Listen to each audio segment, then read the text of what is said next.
নমস্কাৰ, আমি কোকৰাঝাৰ মিউনিচিপেল বৰ্ডৰ পৰা আহিছোঁ।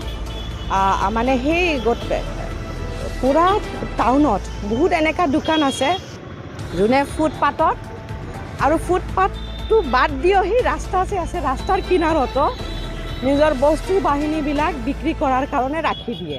আমি টাস্ক ফ'ৰ্চ বনালোঁ, পঠাই দিলোঁ, ন'টিচ দি আছোঁ যে মানুহৰ ডিষ্টাৰ্ব হৈছে, যান বাহনৰ বা পাব্লিকৰ অসুবিধা হৈছে। বহুতে কমপ্লেইন দি আছে, আপোনাৰ মিডিয়া ছাইডৰ পৰা আমাক ফটো তুলি পেলাই পঠাই দিয়ে।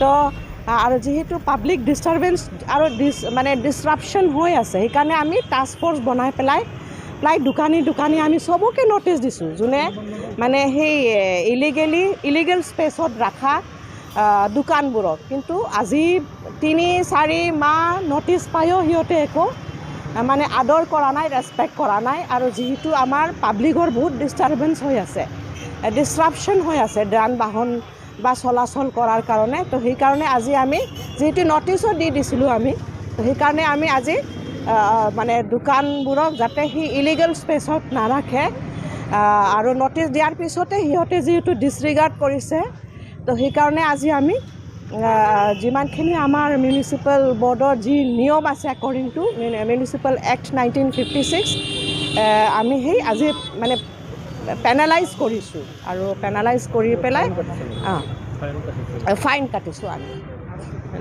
আৰু অনুৰোধ কৰিছোঁ যাতে আমি বিচাৰোঁ যাতে চবে ভালদৰে থাকে, চবে যাতে খালি নিজৰ বেনিফিটটো নাচায়, যাতে মানে বেলেঞ্চটো থাকিব লাগে, চবৰৰ ইণ্টাৰেষ্টটো থাকিব লাগে, যাতে কাৰো ডিষ্টাৰ্ব নহয়। আৰু সেইটো অনুৰোধ কৰিছোঁ যাতে বিজনেছ কৰে, আমি মানে বিজনেছ কৰা মানুহবোৰক মানে কমচে কম আমাৰ যিখিনি ইলিগেল স্পেচ আছে বা ৰাস্তাটো যাতে ডিছৰাপ্ট নকৰে, ফুটপাথটো যাতে ডিছৰাপ্ট নকৰে, সেইটোৱে অনুৰোধ কৰিছোঁ।